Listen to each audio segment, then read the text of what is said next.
Muito boa noite! Estamos ao vivo. Bom, vamos solicitar a participação do doutor. Muita calma nessa hora.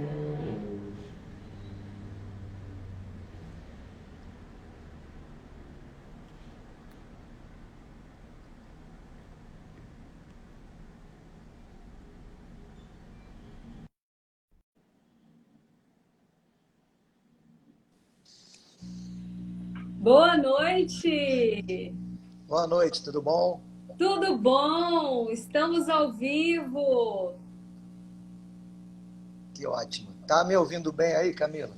Eu tô te ouvindo normalmente. Você tá conseguindo me ouvir bem também? Tô ouvindo bem também, tranquilo. Ok, ótimo. Bom, vamos nos organizar. Então, primeiro, vamos nos apresentar, qual que é o nosso trabalho, o que a gente faz. Pode ser? Pode ser.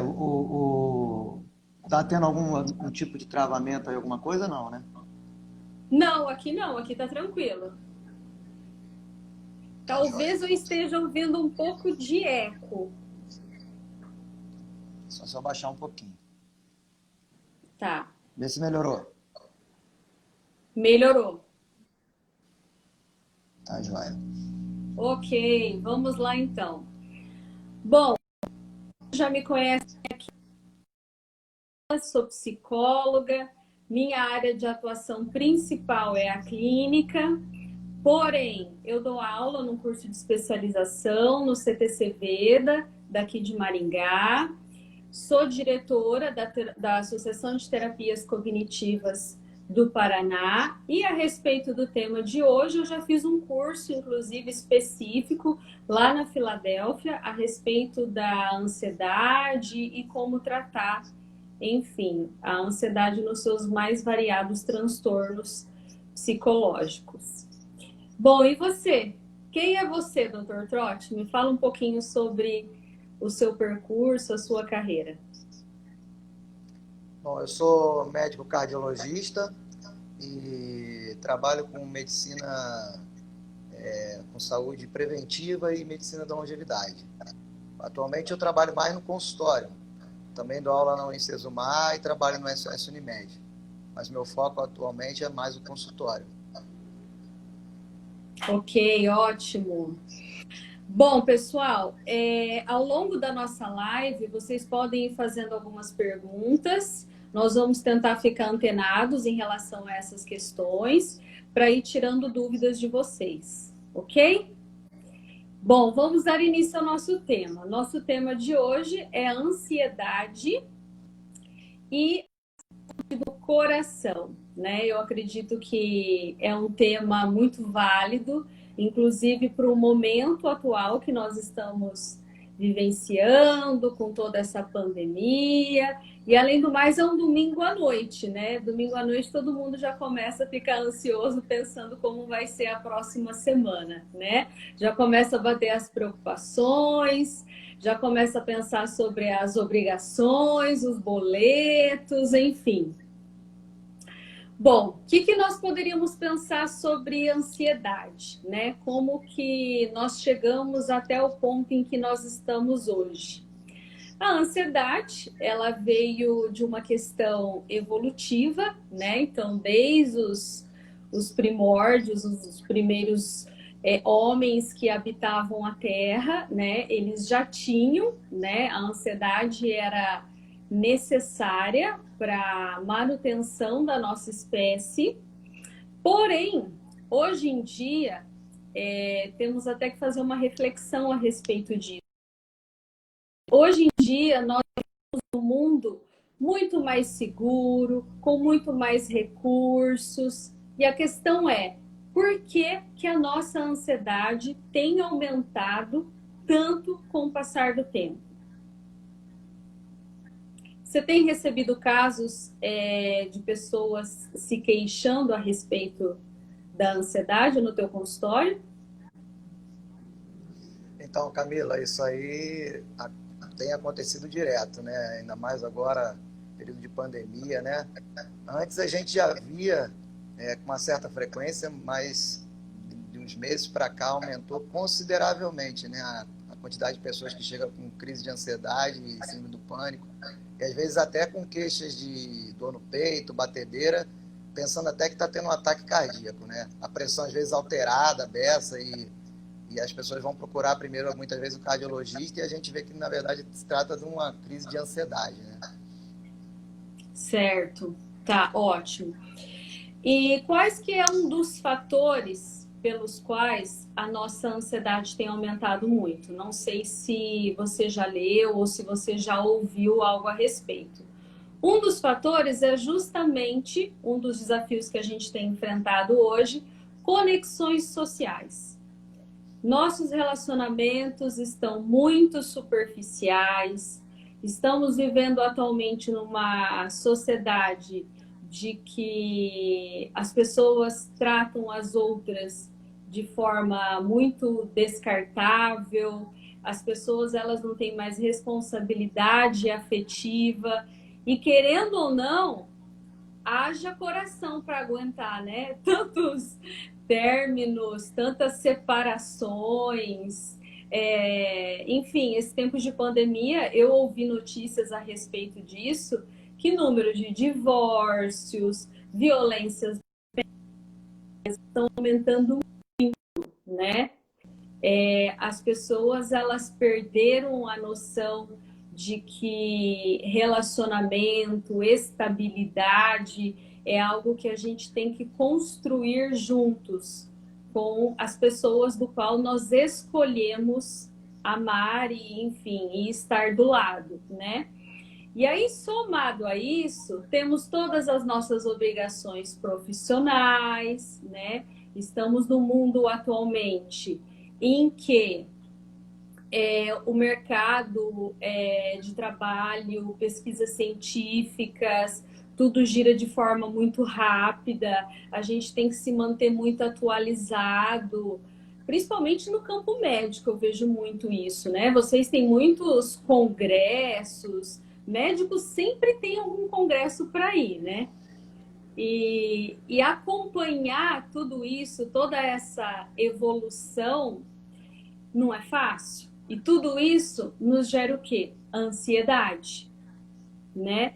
Entrando já especificamente no tema, vou explicar um pouquinho o que seria o conceito de ansiedade para vocês já guardarem dentro da mente de vocês. Ansiedade, ela é uma emoção natural, né? Provavelmente você já recebeu pacientes dentro do consultório se queixando de todas essas reações fisiológicas que elas vêm como consequência da ansiedade, né? Querendo se livrar, né? Como se a ansiedade ela fosse um mal. A ansiedade ela é necessária para nós continuarmos vivos. Ela faz parte do nosso rol natural de emoções do ser humano. Então, ela tem uma parte boa e tem uma parte ruim, né? A parte ruim é quando ela, obviamente, ela é mal administrada, ela é mal adaptativa. E o que acaba acontecendo? Ansiedade, conteúdo de pensamento que eu preciso que vocês tenham em mente coisas ruins podem acontecer. O ansioso sempre tem pensamentos, dúvidas, incertezas, inseguranças acerca de um futuro, certo?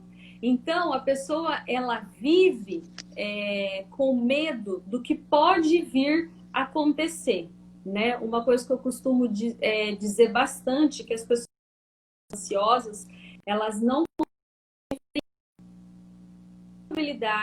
de possibilidade. É possível que coisas ruins aconteçam? É possível, por exemplo, que eu contraia o coronavírus? Eu não contraí o coronavírus ainda. É possível, porém, qual que é a probabilidade real, né?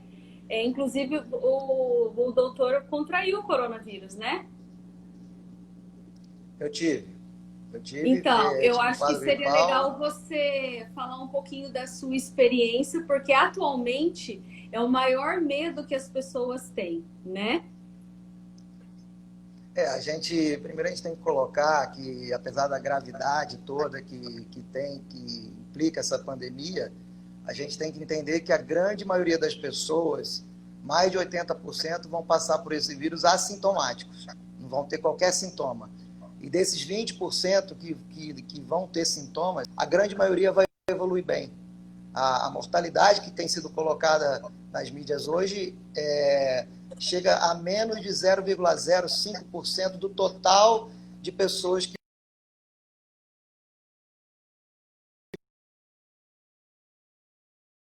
a gente tem que entender que a grande maioria das pessoas vai evoluir bem, de forma satisfatória. Mais de 3 milhões de pessoas já se recuperaram, já se recuperaram dessa pandemia, desse vírus, né? Uma coisa legal para colocar, Camila, é que esse mundo moderno que a gente vive, a gente tem muitas opções para qualquer coisa, né?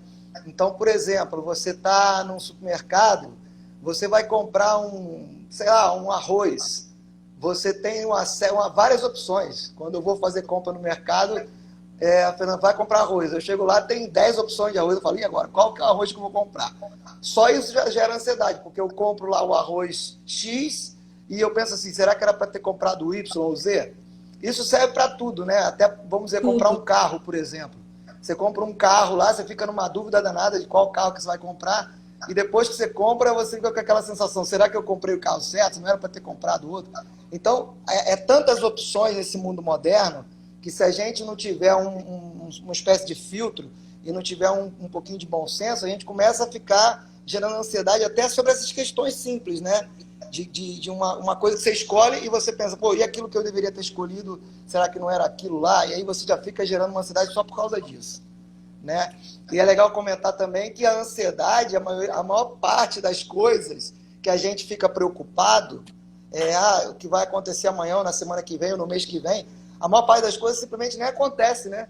E a gente depois passa, poxa, me preocupei à toa, precisava tudo isso, né? E às vezes se desenrola de uma forma totalmente diferente daquilo que a gente estava imaginando, né? O que acontece, o cerne da ansiedade, né? Tanto que a gente costuma dizer que uma das distorções que o ansioso faz é ver as coisas de uma maneira catastrófica, né? De uma forma muito pior do que elas realmente são. E aí, se nós formos pensar, atualmente, o Brasil, a doença, das doenças psicológicas, sendo ansiedade e depressão, a que tem mais no Brasil é a ansiedade. Então, nós vivemos num ambiente, num país de pessoas extremamente ansiosas. Exatamente. Eu estava lendo esses dias, o Brasil ele é o primeiro colocado na quantidade de pessoas ansiosas. É impressionante. E esse número dobrou, né, nesse período de pandemia aí.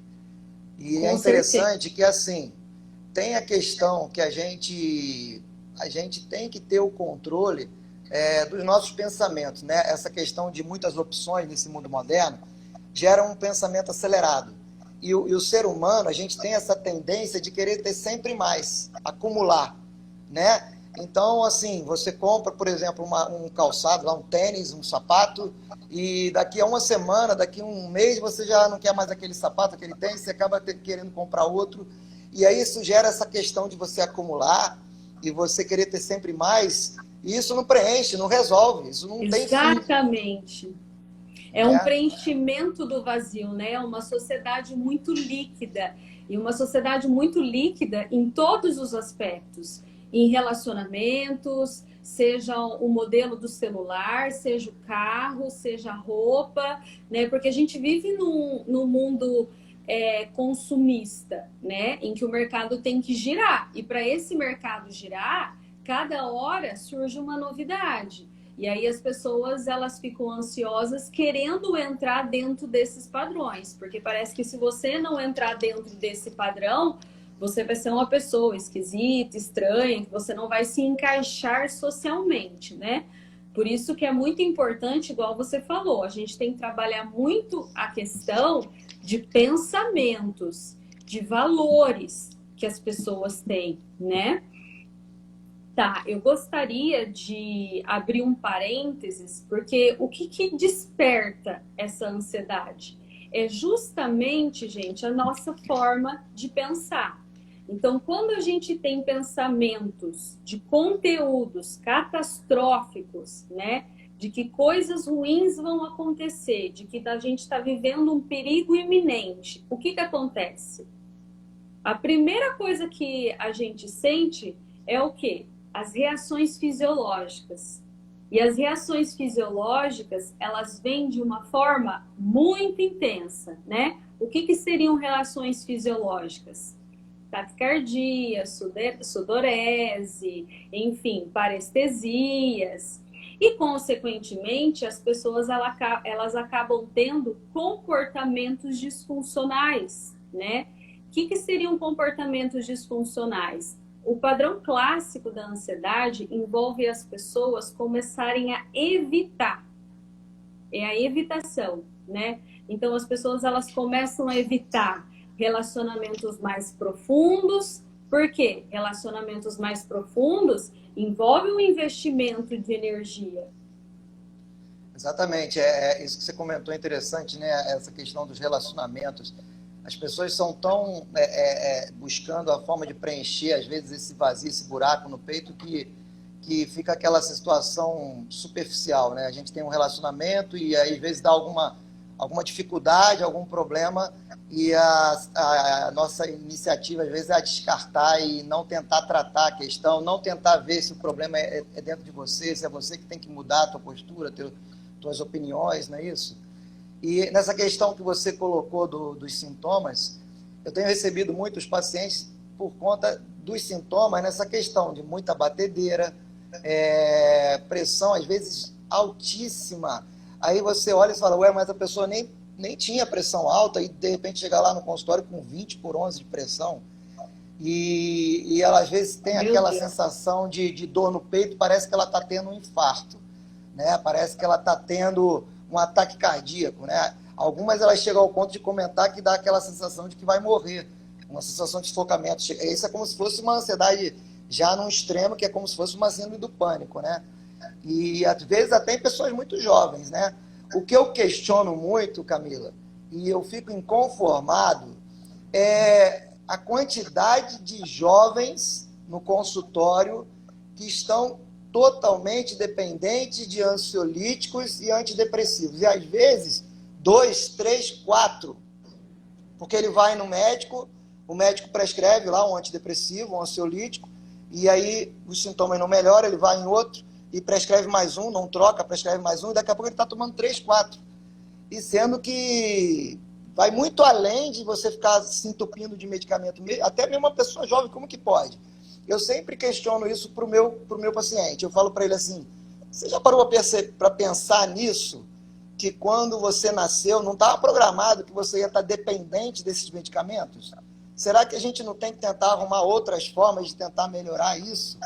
Né? Ao invés de você ficar dependente disso, e parece que quando a gente sinaliza na possibilidade de tentar fazer alguma estratégia, usar ferramentas para tentar desmamar esses medicamentos fortes, a pessoa fica até um pouco receosa e preocupada. Ela fala, não, eu não posso ficar sem esse remédio. Eu não posso ficar sem o meu remédio.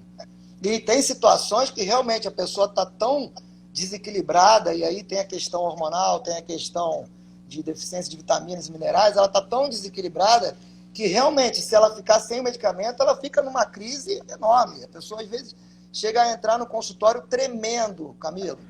Às vezes com aqueles espasmos na pálpebra, sabe?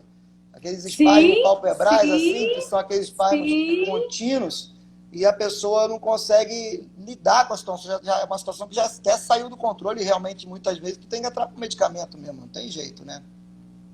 Com certeza. Vou te falar, uma das chaves que isso tem acontecido muito, e principalmente com jovens, sabe falta do que é? Autorresponsabilidade. As pessoas, você pode ver, elas buscam por um caminho fácil, elas não assumem a responsabilidade de ter que fazer um exercício físico, de ter que assumir uma alimentação mais saudável, de, por exemplo, escolher relacionamentos mais saudáveis, porque para você não chegar a desenvolver um transtorno, é importante também que as pessoas façam o quê? Como uma forma de prevenção, né? E prevenção não é apenas, você tem que fazer isso, mas não apenas ir lá no médico, sentar na cadeirinha e fazer aqueles exames gerais de todo ano, mas é no próprio dia a dia da pessoa, ela adotar atitudes mais saudáveis, né? Dela pensar na vida dela como um todo, em quais aspectos da minha vida eu preciso investir mais energia, eu preciso assumir a responsabilidade para que, consequentemente, eu tenha uma vida mais saudável. Isso aí. Antes de eu entrar nessa questão dos desequilíbrios hormonais e da parte de deficiência de vitaminas, Camila, já apareceu uma pergunta aí falando sobre, que aí eu acho que é você que tem que responder, né?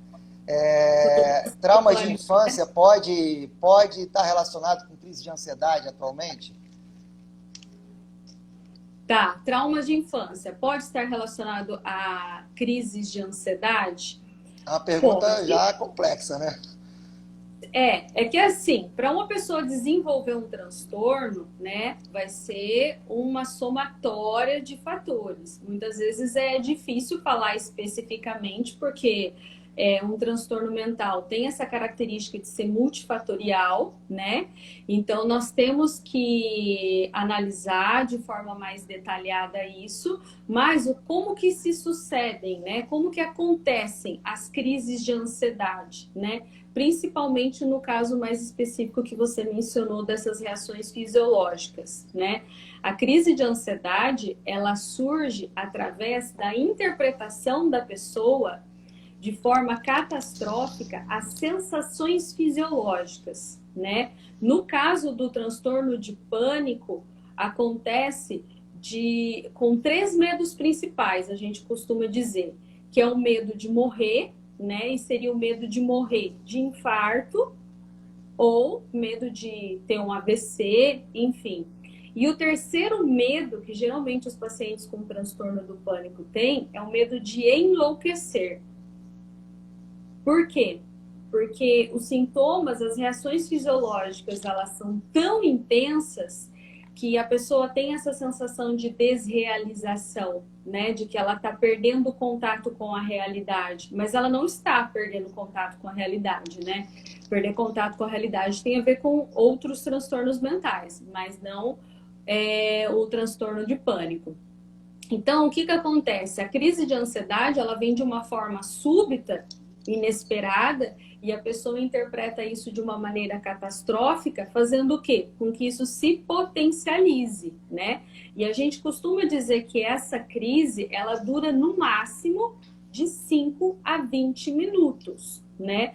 A ansiedade, ela pode vir a ser muito intensa, porém, quando ela atinge um pico, né, ela despenca. Então, às vezes as pessoas falam, porque eu fiquei com 3 horas com crise. Não foi, né? É que a gente costuma dizer que após a crise de ansiedade, a gente costuma sentir algo semelhante a uma ressaca pós-crise, né? A gente tem algumas consequências, porque querendo ou não, nós enviamos a mensagem para o nosso cérebro que a gente estava diante de uma ameaça.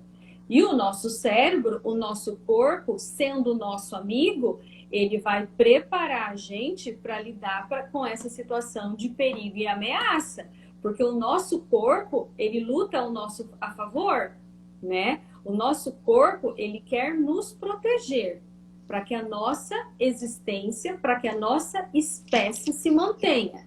Então, associem a ansiedade como um sistema e um mecanismo de proteção, né? Aprenda a usá-la ao seu favor, porque um certo nível de ansiedade, ela é desejável em situações das quais, por exemplo, vou falar numa live. É necessário que você tenha um certo tipo de ansiedade para você ler algo sobre isso, para você ter uma preparação. Se teu nível de ansiedade fosse zero, você não teria essa organização, né? Então, a ansiedade, ela tem o seu lado bom também, né? Então, a gente não pode colocar esse rótulo nela como algo ruim, né? Só que, óbvio, quando ela se torna um transtorno, a frequência, a intensidade e a duração dos sintomas são muito intensos. E quando a pessoa ela tem várias crises, geralmente a gente recebe pacientes que já passaram por várias crises, né? A pessoa ela pode começar a desenvolver uma intolerância às sensações da ansiedade. Sabe aquele medo do medo? Medo de vir a sentir o medo, né? E uma das coisas que a gente precisa trabalhar é essa intolerância à incerteza. As pessoas, elas buscam muitas certezas das coisas. E certeza a gente não tem de nada, né? A gente precisa se tornar tolerável a riscos que são aceitáveis. Só que uma das características das pessoas também que são extremamente ansiosas, elas não acreditarem no potencial e nos recursos dela caso coisas ruins aconteçam. Exatamente. E uma coisa interessante é que muitas vezes a gente busca o problema, né? Muitas vezes a gente já está com algum tipo de sobrecarga e às vezes a gente não faz um planejamento e a gente arruma alguma outra situação, algum outro compromisso, alguma outra... É aquela questão de você não saber dizer não, né? Você já está lá todo sobrecarregado e aí alguém vai, você faz isso aqui para mim?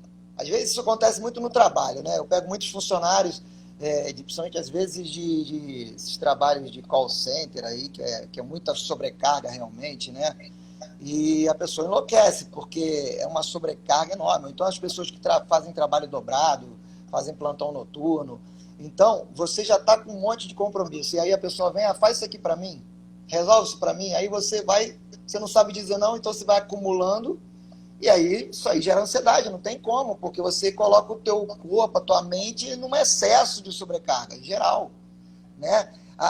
Para você chegar numa crise de ansiedade, para você chegar num transtorno de pânico, que é uma ansiedade exacerbada, né? Isso não aconteceu de um dia para o outro. Isso vai acontecendo com o passar dos dias, dos meses, às vezes de anos, de um estresse crônico, problemas familiares, problemas financeiros, um sono que eu não estou dormindo direito, ou estou dormindo tarde. Então, isso vai acumulando, né? Aí você não está fazendo atividade física melhora muito a questão da ansiedade, a gente não faz, muitas vezes as pessoas não fazem, negligencia muito essa questão. Aí a gente começa a se alimentar mal, quando a gente está ansioso, o que a gente tende a fazer? Começar a beliscar.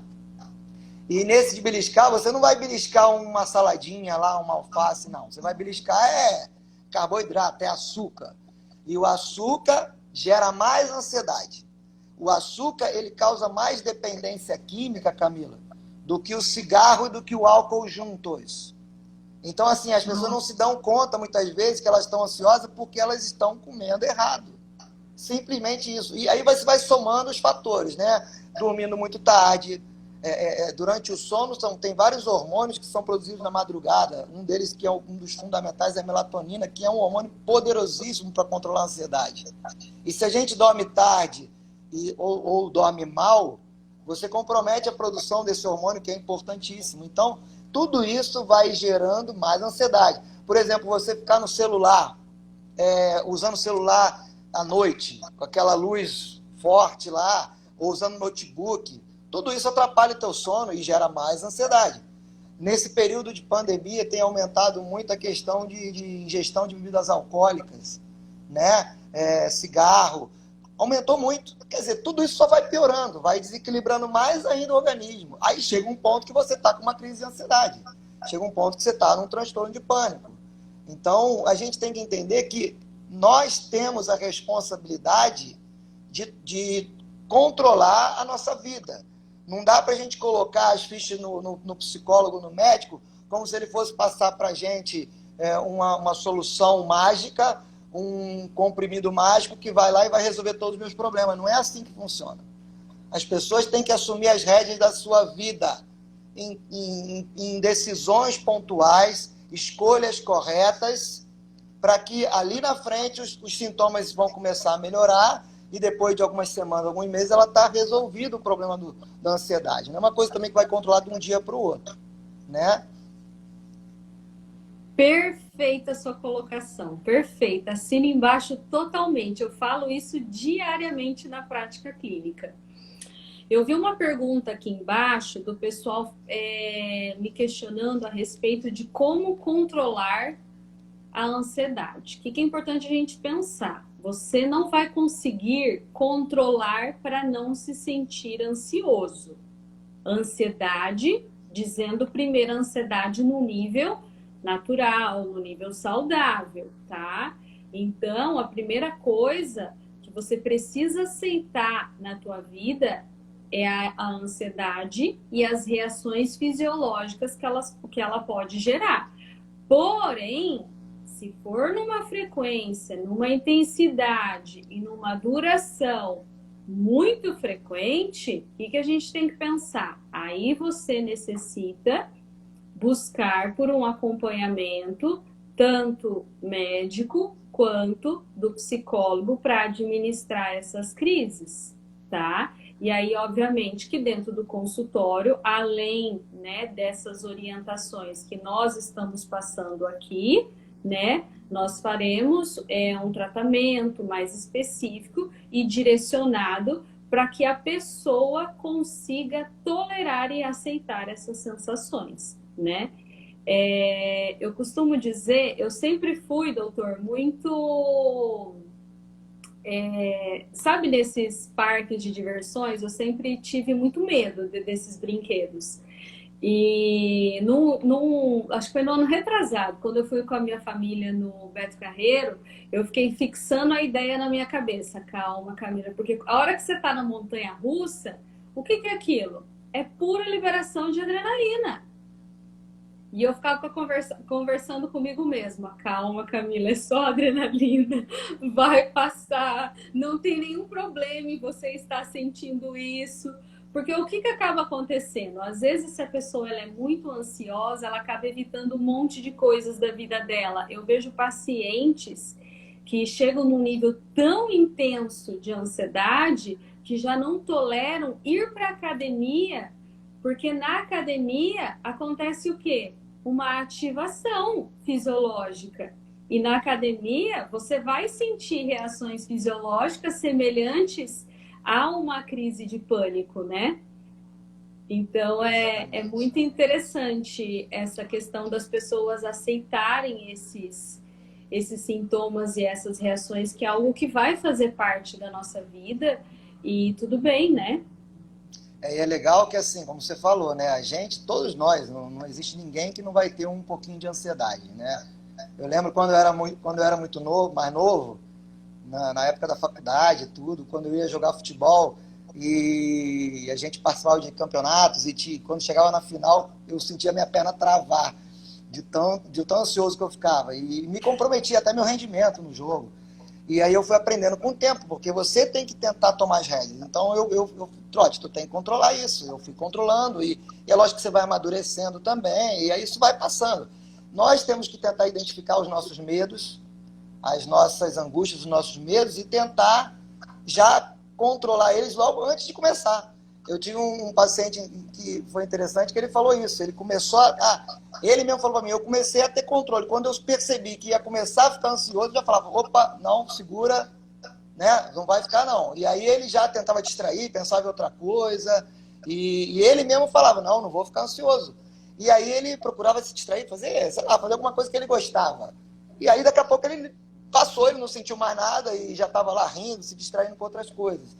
Então, a gente não pode deixar acumular, né? A gente tem que tentar identificar quais os fatores que estão gerando ansiedade, né? Eu procuro sempre falar isso para os meus clientes. Tenta identificar, coloca num papel os fatores que estão te causando ansiedade, que te estressam, que te aborrecem, né? Vai ter algumas coisas que você vai ver lá e você vai falar assim, poxa, eu preciso resolver isso e não resolvo. Quer saber, eu vou resolver essa semana ou esse mês, eu vou colocar um prazo e vou resolver, porque eu não quero mais ficar com isso aqui me aborrecendo, me me incomodando, né? E vai ter coisas que você vai ter que pedir ajuda, porque sozinho tu não dá conta, né? E algumas situações tu tem que entregar para Deus. Deus, resolve porque eu estou fazendo o meu melhor aqui e está fora do meu alcance de resolver. Tem situações que não cabe a gente. E a situação ela vai se resolver por si só, ou vai aparecer uma solução ali na frente. Então a gente tem que descansar nisso, né? Agora, entrando nessa questão do que a gente fala, a questão do coração, do risco de infarto, que algumas pessoas até comentaram, né? A ansiedade por si só, diretamente, ela não vai te levar a pessoa a ter um infarto por si só, a não ser que a pessoa já tenha algum problema muito sério no coração. Mas é muito difícil acontecer de uma pessoa estar estressada, ansiosa e ter um infarto. Existem casos raros, graças a Deus, de pessoas que têm um estresse agudo, uma situação aguda, foi assaltado ou teve uma emoção muito forte e ter um infarto. Mas isso é raro, graças a Deus. É uma situação pontual, é uma coisa que não acontece assim toda hora. Não é assim e a gente não precisa se preocupar com isso. Mas para as pessoas chegar a ter um infarto, ela tem que ter os fatores, né? A pressão alta, o diabetes, uma questão da pessoa estar acima do peso, uma obesidade, a falta de atividade física, né? O estresse crônico. E aí, por vários desequilíbrios no organismo, vai chegar um momento que ela vai estar lá com todo esse somatório, em um determinado momento ela pode ter uma oclusão de uma artéria e causar um infarto realmente. Então, a gente, quando está falando de cuidar da ansiedade, a gente está falando de cuidar de um fator que vai diminuir o risco de você chegar lá no extremo de ter um infarto. Quando a gente fala de um infarto, e isso que eu gosto também de colocar para os meus clientes, a gente está falando do extremo. Assim como a gente fala, por exemplo, um câncer. O câncer a gente está falando do extremo. Uma pessoa que está com um AVC, um derrame, é o extremo. Então a gente tem que tomar condutas, decisões, para que não chegue nesse ponto. E mesmo que chegou, vamos tentar ter algumas modificações do nosso estilo de vida que vai fazer com que a pessoa diminua o risco dela ter novamente. Ou pelo menos minimize os estragos, né? Então, essa questão, a importância da gente cuidar não só da ansiedade, mas cuidar dos outros fatores que a gente já tem comentado aqui, que é cuidar da questão da alimentação, evitar o açúcar, né? Evitar a ingestão de bebida alcoólica em excesso. Porque a bebida alcoólica você toma lá, o álcool lá você toma e você se sente mais relaxado. Eu me sinto bem, eu tô lá, tô bebendo, tô brincando, tô com os amigos. É legal, relaxa. Mas se você exceder, vai gerar tem um preço, vai gerar um custo ali na frente, e isso vai gerar mais ansiedade, vai te colocar em risco de ter outros problemas de saúde, né? Eu acho importantíssima essa colocação que você fez agora a respeito de que somente a ansiedade por si só, ela não vai gerar consequências piores para o coração, né? Porque, como eu falei, o cerne do pensamento ansioso é ele considerar que vai ter um ataque cardíaco, né? E muitas vezes é difícil colocar isso na cabeça dos pacientes, de que esse pior que ele coloca na cabeça não vai acontecer.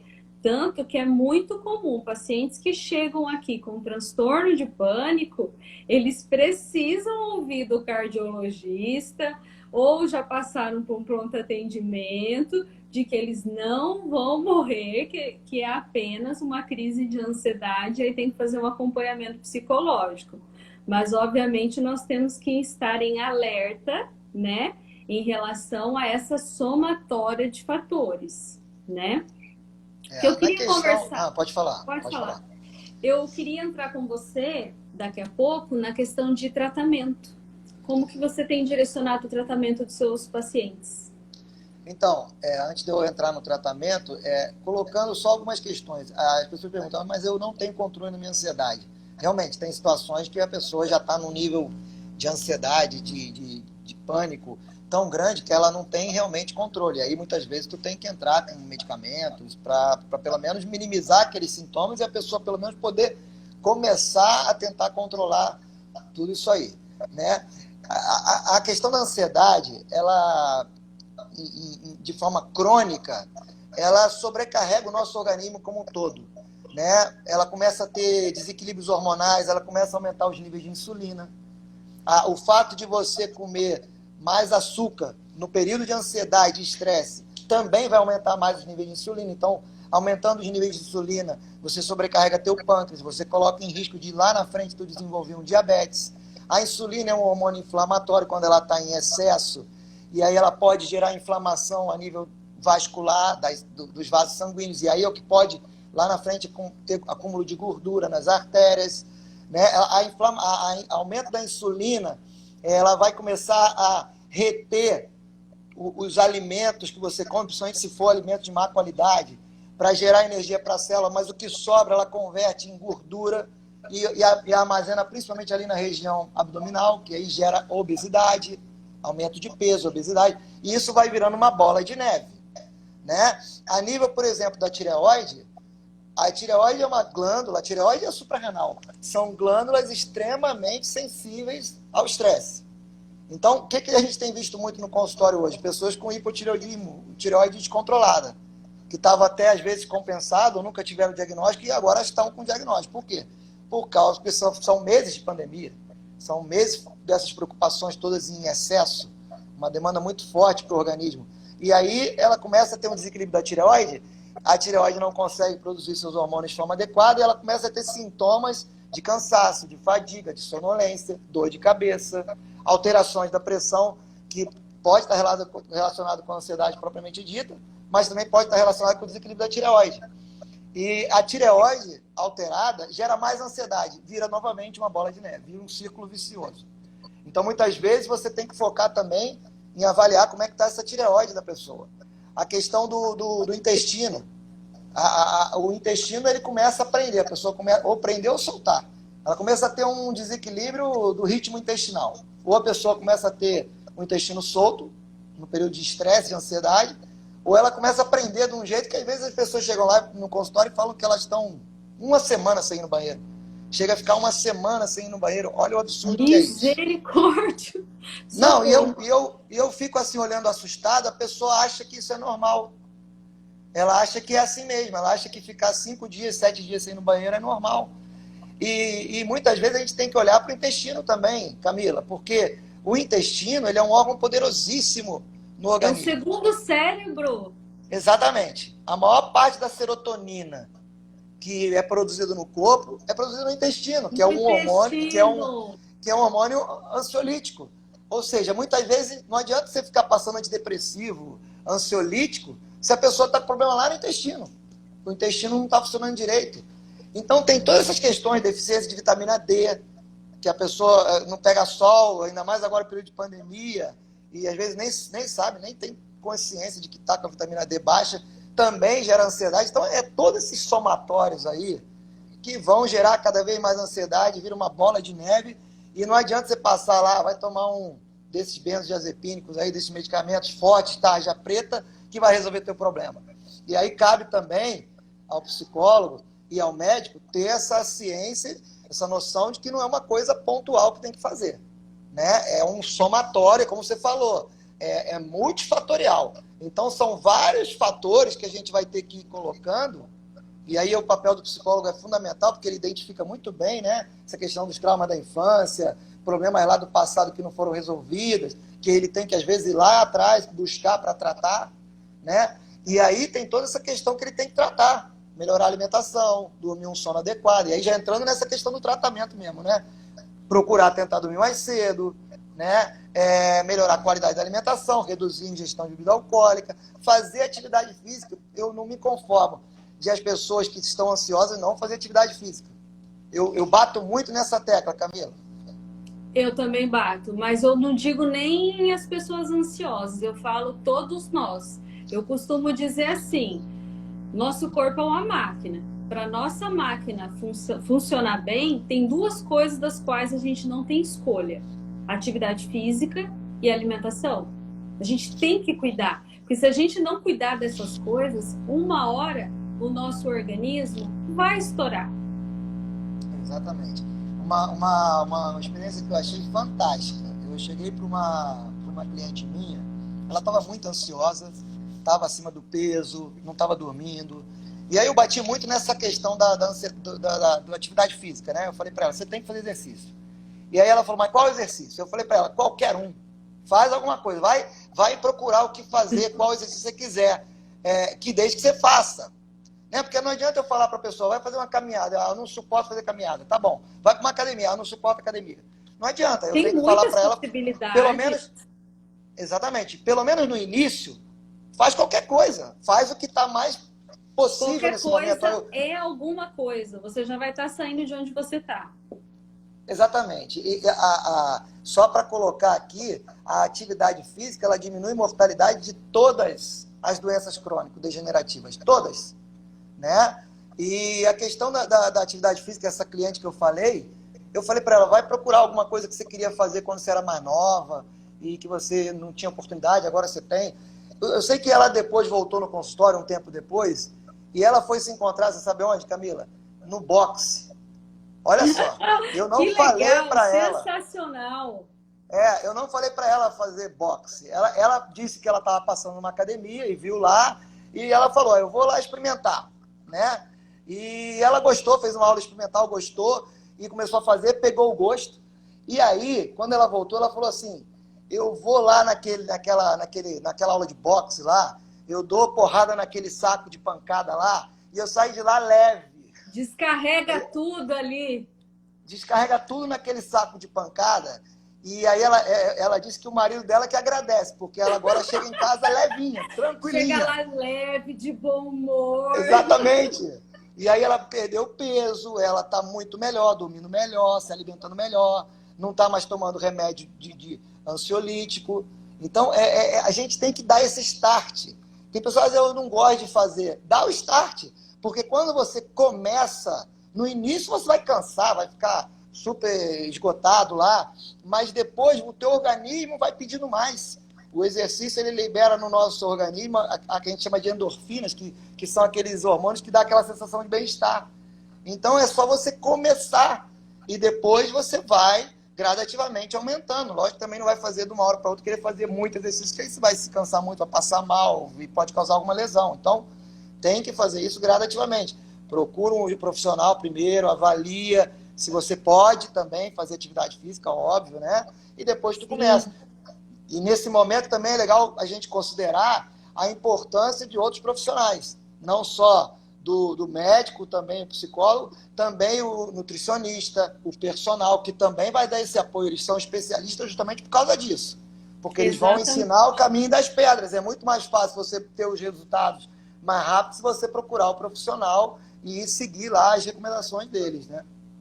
E eu costumo dizer, é a ação, muitas vezes sem vontade nenhuma, num primeiro momento, a persistência da ação que uma hora vai gerar motivação. Se ficar esperando que a motivação vai cair do céu, você vai sentir, um belo dia você vai acordar, vai sentir vontade de colocar sua roupinha de academia, o tênisinho e vambora, isso não vai acontecer não. É fazer sem ter vontade. No início vai ser obrigação mesmo, mas depois você vai aprender a gostar, isso vai gerar prazer, você vai começar a sentir os benefícios disso. Esse exemplo que você deu a respeito da alteração da tireoide, isso aconteceu comigo. Ah, é? Isso aconteceu comigo. A minha sorte é que, assim, eu sou uma pessoa muito cuidadosa com esse aspecto orgânico, né? Eu percebi que eu ganhei peso do nada e não estava conseguindo perder de jeito nenhum. Os 2 meses no início da pandemia que eu não fiz atividade física, aquilo me gerou um estressor tão grande, porque o que aconteceu? Eu continuei atendendo, né? Obviamente, fazia os atendimentos online, mas você tá naquela vida de só trabalhar e não ter nenhum lazer, não fazer uma atividade física. Fiz os exames, dito e escrito, minha tireoide estava alterada, acredita? Então, isso é Comecei a interessante fazer porque... atividade física, nossa, não adianta, eu não posso ficar sem fazer. Não dá. Não dá.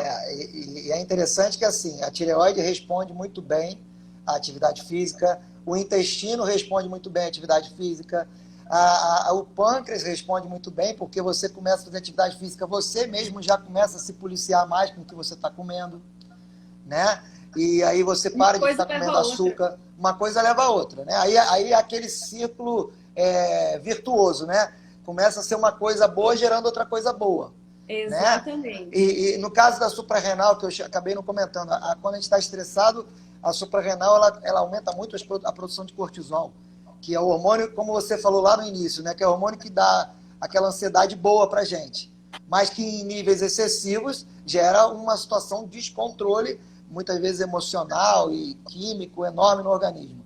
Em casos avançados, o cortisol até começa a cair muito no organismo, aí você não tem energia nem para fazer nada, porque a suprarrenal está totalmente estafada. Chega um ponto que ela fala, eu não aguento mais acompanhar teu ritmo, a tua aceleração. E chega um ponto que o organismo ele fala, ó, para mim deu. Né? Ele não consegue acompanhar o ritmo. E à medida que a gente está... Tô aqui, olha ele pra tá... mim. Exatamente. E eu falo isso sempre para meus clientes. A ansiedade, ela é o organismo pedindo socorro. É o organismo sinalizando de dentro para fora, ó, você está tomando decisões erradas, começa a arrumar isso aí. Porque se você não arrumar, lá na frente tu vai ter um quadro mais grave. Uma depressão de fato, um infarto, um risco de câncer.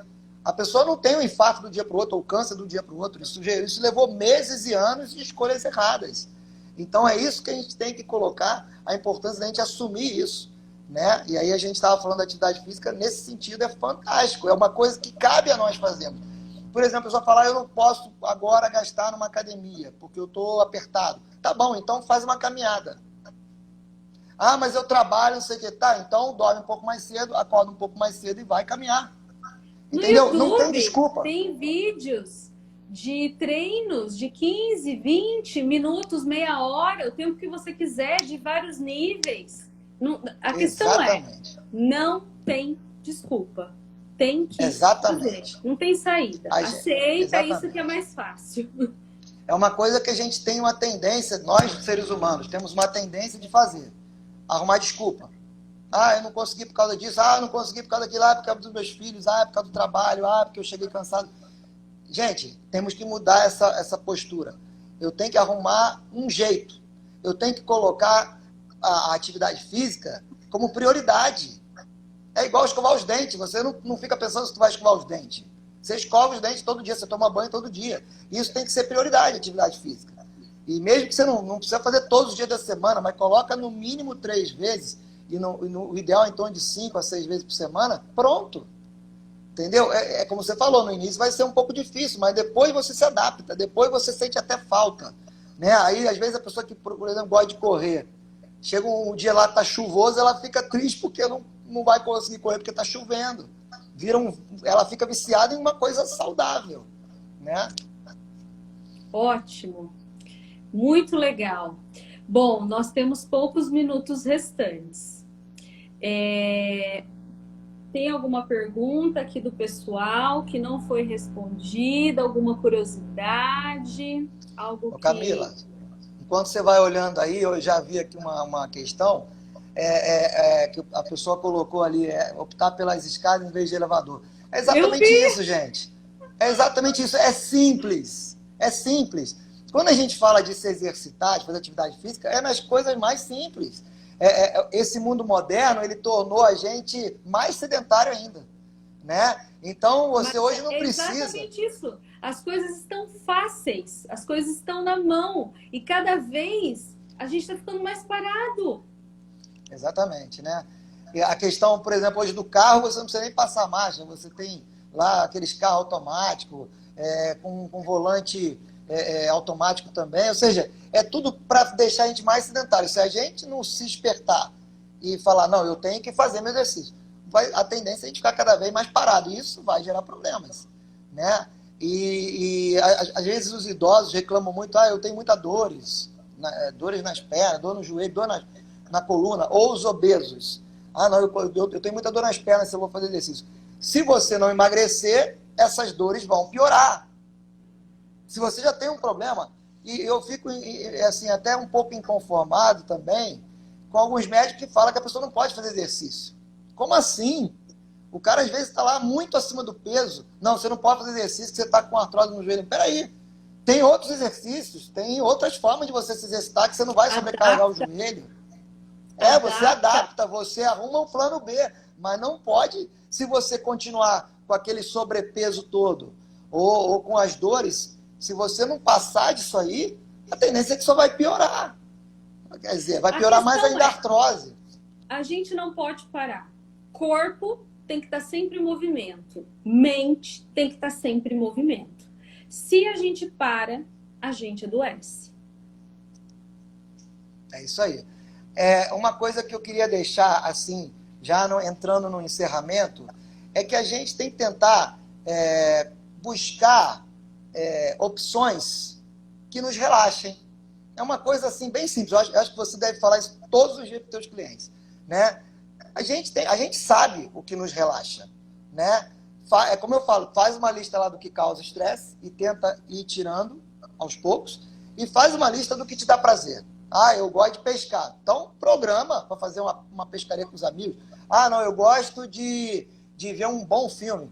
Ótimo. Eu gosto de repente, pegar um fim de semana e ir com a minha família para uma pousada. Ótimo. Tem pousadas baratas aí, em que você pode até ir para esse lugar. Administração de estressores, né? A gente tem que Exatamente. tentar balancear as coisas da nossa vida, né? Tem uma pergunta aqui, desculpa te interromper, de uma pessoa a respeito de CrossFit. Qual que é a sua opinião, qual que é a sua visão a respeito dessas atividades de alto impacto? Eu sou muito favorável, tem resultados muito bons, mas lógico que tem que haver um cuidado, porque às vezes você não está preparado, não está condicionado e vai entrar num CrossFit. Se você não tiver um certo cuidado, você pode se machucar tudo. Então, a importância aí do personal, do professor, de estar orientando, né, as técnicas, aprender primeiro as técnicas, começar com muito pouca carga. Isso serve para o CrossFit, para musculação, para qualquer esporte, na verdade.